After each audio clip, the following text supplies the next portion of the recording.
नमस्कार जय जगन्नाथ मो स्कूल को स्वागत। आज वीडियो में डिस्कसन करवा दशम श्रेणी लाइफ साइंस आमर पोषण विषय डिस्कसन करवा। से पोषण विषय रे आमर जहाँ मुख्य रही कना आलोक श्लेषण और आधार संस्था अच्छी से टॉपिक को लेकिन आज डिस्कसन करवा। तो देखा से कौन अच्छी पूरा भल भाव में बुझा दरकार कहीं ये गोटे नुआ कंटेंट आड होती पूर्व वर्षर आधार संस्था जोटा कि पूर्वर नथिला। तो सेटा को टिके मिनिमम भलरे बुझा दरकार अदरवाइज कौन माने जानिबा टिके कष्ट हम। ओके ताले आ डेरी करबानी वीडियो को स्टार्ट करवा। ताले देखिया फास्ट आलोक श्लेषण कहले कौन बुझिबा। ओके ताले आलोक श्लेषण प्रक्रिया द्वारा सबुज उद्भिद सबुज कणा और क्लोरोफिल माध्यम रे दृश्यमान आलोक शक्ति को रासायनिक शक्ति रे रूपांतरित करने सहित परिवेश ग्रहण करथुवा अंगारकाम्ल और जल को उपयोग कर सरल शर्करा तैयारी करिथाय। तो आलोक श्लेषण प्रक्रिया तो पूर्व बहुत थर आम पढ़ीचे डिस्कसन करिचे। ताले एटा कहले कौन बुझिबा ओवरऑल उपरे ना ए प्रक्रिया रे कौन होइथाय ना सबुज उद्भिद थाए। सबुज उद्भिद कौन करिवो ना सीए आलोक को ग्रहण करिवो निजर सबुज कणा और क्लोरोफिल माध्यम रे तार जो पत्र थाए से पत्र रे सबुज कणा थाए आ क्लोरोफिल थाए से कौन करिवो ना दृश्यमान आलोक सूर्यर आलोक को से कौन करिवो ना शक्ति से आलोक शक्ति को रासायनिक शक्ति रूपांतरित करे। से जो आलोक शक्ति पाए ताको रासायनिक शक्ति रूपांतरित करने सहित सी कौन करे ना आमर वायुमंडल अंगारकाम्ल ग्रहण करथे। वायुमंडल कौन कौन ग्रहण करथे ना अंगारकाम्ल ग्रहण करथे आ मध्य जल अच्छी आ कौन ना खनिज लवण को से कौन ना निजर चेर साहाय्य आमर कौन माटी ग्रहण करथे ताकू से उपयोग करके सरल शर्करा तैयारी करथे कार्बोहाइड्रेट बा सरल शर्करा तैयारी करथे। एपरि भाव में आमर कौन ना आलोक श्लेषण प्रक्रिया होई पारि थाए। ओके ताले वर्तमान आम लक्ष्य करवा मुख्य इंपोर्टेंट टॉपिक आमर होची आधार संस्था कहले कौन बुझा। ओके ताले आधार संस्था कौन ताले देखिबा। ताले प्रत्येक प्रक्रिया पाई एक आधार संस्था दरकार होता है। ताले जेकोसी गोटे प्रक्रिया भी होना कहीं आमर गोटे आधार दरकार होता है आउ गोटे संस्था दरकार होता है। किपरि ना आम लक्ष्य करवा आम रोषेई घर जदि आम आधार होता है ताले आमर जो चुली हांडी करी जहाँ सब व्यवहार करछे एराक सब आम संस्था हो पारे। कहीं ना रोषेई घर हूँ मुख्य अंश हेले आधार हेले ताकू माने रोषेई घरे माने जो आम रोषेई करूँ से जिनसटा को आम सब कौन ना संस्था कहीपर। चुली हो हांडी हो कड़े हो ये सब कौन संस्था हो पारि थाए। तो यहाँ गोटे एग्जांपल दवाई आम नेले आमर ये चुली हांडी करे रोषेई घर किसी मतलब ना किंतु बुझापी आम नेले सेपरि सबुज उद्भिद क्षेत्र में कौन होता है लक्ष्य करवा। तो सबुज उद्भिद कौन होता है ना आम लक्ष्य करवा सबुज उद्भिद आलोक श्लेषण व्यवहृत आधार साधारणतः सबुज पत्र अटे। ताले सबुज उद्भिद जो आलोक श्लेषण व्यवहृत आधार हो कि ना सबुज पत्र। सबुज पत्र हूँ कौन ना सबुज पत्र हूँ आमर आधार रूपे व्यवहार होता है सबुज पत्र हूँ आमर आधार होता है गोटे गचरे। आ सबुज पत्रर पृष्ठ छोट छोट सब रंध्र थाए एगुड़ी को स्टोम बा स्टोमाटा कहुए। ताले आम लक्ष्य करवा सबुज पत्र रे कौन थाए ना पूरा सकाळु सकाळु जदि आम देखा सबुज पत्र तार सब कौन ना सब पानी ठोपा ठोपा सब लगी थाए से कौटी ना से स्टोम बाटे बा स्टोमाटा बाटे आसताए। ताले एगुड़िक कौन ना स्टोम बा स्टोमाटा कहुए छोट छोट रंध्र को यही स्टोम मध्य दे परिवेश और पत्र मध्य अंगारकाम्ल और जलीय बाष्पर विनिमय घटी थाए। ताले ये जो स्टोम बा स्टोमाटा होता है रंध्र टाइप होता है एठू कौन होता है ना परिवेश आमर जो बाहर परिवेश रोचे आ पत्र ये मध्य अंगारकाम्ल और जलर विनिमय घटता है। माने से स्टोम बाट दे अंगारकाम्ल जाए अंगारकाम्ल ग्रहण करता है पत्र आ जलीय बाष्प बाहर को जापर थाए। ताले ये चित्र माध्यम आमको देखिपर आमर बही चित्र अच्छी स्टोमाटर चित्र देती ये गोटे कटा पत्र अधा कटा सबुज पत्र नि जोटी ये कौन रंध्र सब आम देखिपारे ये छोट छोट रंध्र को सब आम कौन कहीपर स्टोम बा स्टोमाटा कहीपर। ये जो रंध्र सब अच्छी केते सारे रंध्र थाए सब पत्र या आम स्टोमाटा कहीपर स्टोम कहीपर।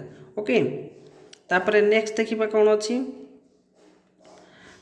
आउ नेक्स्ट अच्छी कौन ना सबुज पत्रर अंत गठन सबुज पत्र को आम यदि स्ट्रक्चर देखा अंत गठन देखा सबुज रंगयुक्त पॉलीसीड और स्पंजी पारेनकाइमा टिश्यू द्वारा होता है। ताले जो आम सबुज पत्र को तार भीतर को जब टेस्ट करवा देखिए भी सेठी कौन थाए ना स्पंजी पारेनकाइमा थाए आ पालीसेड पारेनकाइमा थाए। ताहले देखिबा चित्र माध्यम रे हमर बही रे अछि चित्र ताले एठी जो आमर पत्रर अच्छी पत्रर भीतर पटर गठन आम यदि लक्ष्य करवा ये देखिए पालीसेड पारेनकाइमा रे गठित होइछि पत्र आ स्पंजी पारेनकाइमा रे होइछि। ताले गोटे पत्रर माने जो भीतर अंश को आम लक्ष्य करवा ये भीतर अंश माने बेसिकली पालीसेड पारेनकाइमा और स्पंजी पारेनकाइमा रे गठन माने गठित होई थाए। ओके ताले पालीसेड पारेनकाइमा बा स्पंजी पारेनकाइमा रे गठित होई थाए। तापरे नेक्स्ट देखिबा ताले पत्र भीतर थिबा एही दुई प्रकार पारेनकाइमा टिश्यूर कोष भितर क्लोरोप्लास्ट नामक गोटे अंगिका अछि।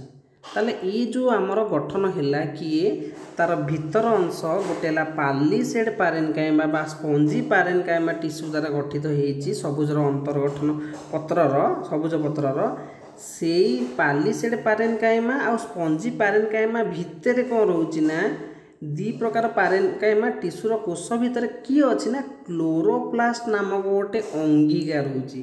ताले से अंगिकार ना कौन होची ना से अंगिकार ना होची क्लोरोप्लास्ट आउ से क्लोरोप्लास्ट पालीसेड पारेनकाइमा बा स्पंजी पारेनकाइमा रो भितर रही थाए। आउ क्लोरोप्लास्ट रे थिबा रस को आमे स्टोमा कहि थाउ। ए क्लोरोप्लास्ट रे गोटे रस थाए ताको आमे स्टोमा कहि परिबा। ताले लक्ष्य करबा चित्र रे बुझिबा पयका ताले एठी आमे चित्र को देखि पारछे पालीसेड पारेनकाइमा आउ स्पंजी पारेनकाइमा देखिले यार भितर कौन अच्छी ना ये जो आम देखिपारे बिंदु बिंदु ये सब अच्छी ये सब कौन ना क्लोरोप्लास्ट कौन ये सब हूँ क्लोरोप्लास्ट।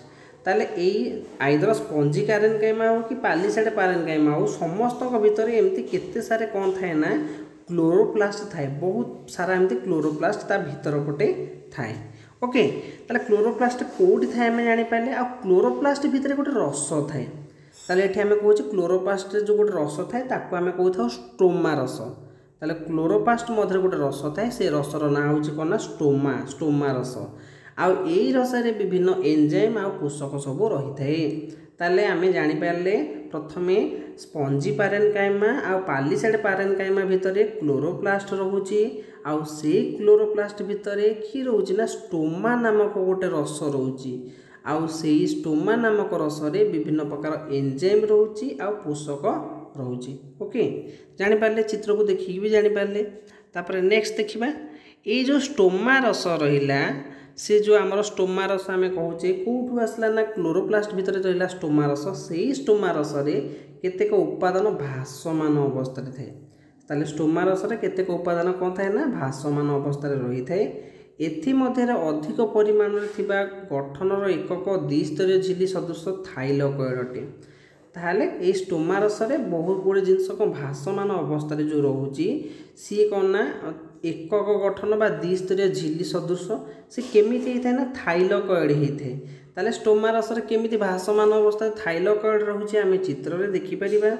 ताले एठी आम देखिले कौन ना क्लोरोप्लास्ट देखी क्लोरोप्लास्ट भितर स्टोमा रस था स्टोमा रसरे कौन ना ये थाइलकॉइड आम देखिपारे ये थाइलकॉइड लिखा जाइए ये कौन ना भासमान अवस्था रोचे। ताले ये कौन ना थाइलकॉइडटा केमती अच्छी थाइलकॉइडटा माने ये स्टोमा यहाँ हूँ स्टोमा रस टोटाली भितर जिते रोचे स्टोमा रस रोचे स्टोमा रस भितर थाइलकॉइडटा कौन भासमान अवस्था अच्छी। ओके ताहले स्टोमा रसरे केते या थाइलकॉइड अटे। तापर नेक्स्ट देखिबा थाइलकॉइड कौन होता है ना सरू चेप्टा थली सदृश थलीर भीतर स्थान को ल्यूमेन कुहा जाए। ताले थाइलकॉइड हूँ दीर्घ सरू चेप्टा थली सदृश ये थली भीतर स्थान को ल्यूमेन कुहा जाए थाए। ताले थाइलकॉइड केमिति थाए ना दीर्घ सरू चेप्टा थली सदृश केमिति देखिबा ताले थाइलकॉइड सब ए चेप्टा थली सदृश होता है बोली एटे आमे चित्र को लक्ष्य कर देखि परिबा थाइलकॉइड चेप्टा थली सदृश होता है।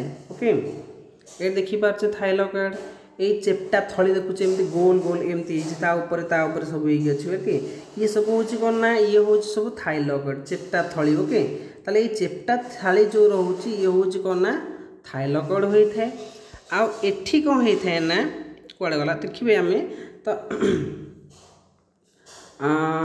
चेप्टा थली सदृश ये थलीर भितर स्थान को ल्यूमेन कहती आ थलीर भितर स्थान को आम कौन कहीपर ना ल्यूमेन कहवा चित्र देखा थलीर भितर स्थान को कौटी ल्यूमेन कहे ये देखुचे आम यहीटा गोटे थाइलॉइड झिल्ली यहाँ गोटे थाइलॉइड झिल्ली तार भितर स्थान जो फांका रोचे ताको आम ल्यूमेन कहे ये सब आम ये देखिपर ये चित्र को मैग्निफाई बड़ करके देखा जाइए केमी ना ये गोटे एमती केते सारे कौन अच्छा ना थाइलॉइड अच्छा एमती देखिए थाइलॉइड सब अच्छा से थाइलॉइड दुईटी थाइलॉइड झिल्ली मध्य कौन थाए ना एमती गोटे फांका स्थान था तो से फांका स्थान को आम कौन कहीपे ना फांका स्थान को ल्यूमेन कहे ओके या आम ल्यूमेन कहे तापर नेक्स्ट देखा केतेक स्थान में छोट थाइलॉइड थाक थाक हो सज्जित हो रही था केतेक स्थान में छोट थाइलॉइड सब कौन थाक थाक हो सज्जित हो रही था एभली थाक को ग्राना कहती ताले जिते बड़े थाइलॉइड माने एमती ऊपर एमती थाक थाक हो रही है ताको आम कौन कहीपर ना ग्राना कहीपर ग्राना गुड़िक लंबालिया थाइलॉइड द्वारा संयोजित होता ताले यही ग्राना गुड़िक कौन होता ना लंबालिया थाइलॉइड द्वारा संयोजित होता माने ग्राना गुड़िक संजोग होता केमती चित्र माध्यम आम देखिपर ताहले एठी देखिपारे चित्र में केते गुड़े थाइलॉइड सब थाक थाक हो रही आम ग्राना कहीपर यहीटा हूँ गोटे ग्राना कहीं थाक थाक होती थाइलॉइड ये भी गोटे ग्राना ये भी गोटे ग्राना ताले समस्ते केते सारे ग्राना को आम देखिपारे जो मैंने थाक थाक होने परस्पर मध्य सब कौन संजोग होती से भितर गोटे कनेक्शन रोचे से गोटे संजोग रोचे आम चित्र मध्यम देखिपारे ओके तापर नेक्स्ट देखा कौन अच्छी ताले ग्राना गुड़िक लंबालिया थाइलॉइड द्वारा संयोजित हो रही था ओके ग्राना गुड़िक लंबालिया थाइलॉइड द्वारा संयोजित हो रही था साधारणतः देखा गले क्लोरोप्लास्टर स्टोमा रस ग्राना और थाइलॉइड थाए ताले ओभरऑल उपर आम देखा क्लोरोप्लास्ट रे जो स्टोमा रस रोचे ताले क्लोरोप्लास्ट भितर रोचे स्टोमा रस ओके आ ये क्लोरोप्लास्टा कौटे रोचे ना पालिसेड पारेनकाइमा आउ आमर रोची आम चित्र पालिसेड पारेनकाइमा रही आउ कौन रही ना स्पंजी पारेनकाइमा ये चित्र देखते पालिसेड पारेनकाइमा और स्पंजिक पारेनकाइमा भितर क्लोरोप्लास्ट रोची ये क्लोरोप्लास्ट भितर स्टोमा रस रोची ये स्टोमा रस भितर कौन रोची ना आमर आम देखिपा चित्र में स्टोमा रस भितर रोची कौन ना आमर थाइलॉइड सब रोची ओके थाइलॉइड रोची थाइलॉइड जो थाक थाक हो रही आम ग्राना कहे आ ग्राना गुड़िक सब एमती केते गुड़े संजोग हो रोचंती चित्र माध्यम सब देखिपारे आउ जब थाइलॉइड देखिए थाइलॉइड जो झिल्ली रोची थाइलॉइड भितर गोटे कौन ना फांका अंश रोचे से फांका अंश को आम कौन कहे ना ल्यूमेन कहे ताले आम ये चित्र को भल भाव में आम निरीक्षण करें आमको मन रखा पड़ो कौन हो एक्चुअली कौटा क्या भर रोचे ओके तेणु फिगर हूँ बहुत इंपोर्टाट आम होता है तेणु फिगर को आम भल बुझा दरकार तापर नेक्स्ट देखा कौन अच्छी थाइलॉइड प्रत्येक झिल्ली थाइलॉइड प्रत्येक झिल्ली स्तर में क्लोरोफिल प्रोटीन और लिपिड विभिन्न बृहत अणु सजे हो रही था एभली गठनयुक्त थाइलॉइड और क्लोरोप्लास्टर स्टोमारस आलोक श्लेषण संस्था सृष्टि करी थांती ताले थाइलॉइड प्रत्येक झिल्ली स्तर में क्लोरोफिल थाए प्रोटीन थाए लिपिड विभिन्न बृहत अणु सजे थाए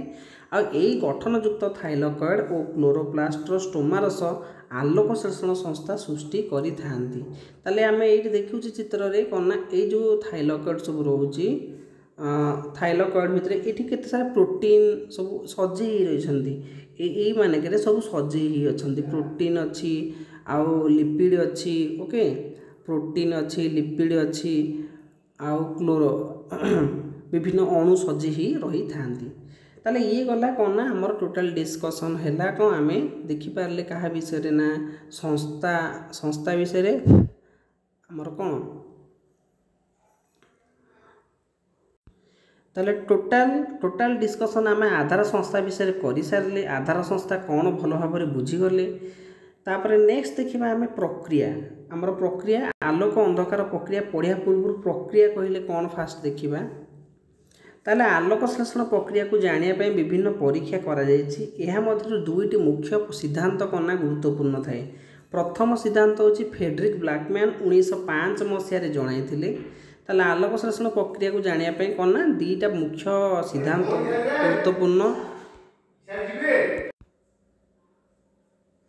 ताले आमर दुईटा मुख्य रोचे कौन ना मुख्य सिद्धांत रोचे गोटे ब्लैकमैन 1905 मसीह जनाई से प्रक्रियात्मक परीक्षा द्वारा दर्शाई आलोक श्लेषण 200 प्रक्रिया द्वारा समाहित होता है। ताले प्रक्रियात्मक परीक्षा द्वारा दर्शाइले आलोक श्लेषण 200 प्रक्रिया द्वारा समाहित होता है। गोटे सह प्रक्रिया दृश्यमान आलोक उपर निर्भर करता है को आलोक प्रक्रिया कहुए। ताहले गोटा को आम आलोक प्रक्रिया कहू जोटा कि आलोक उपर निर्भर करता है माने दृश्यमान आलोक कहले सूर्यर आलोक उपर निर्भर करता आलोक प्रक्रिया कहवा अन्यटी आलोक उपर निर्भर कर न को आम अंधकार प्रक्रिया कहीपर।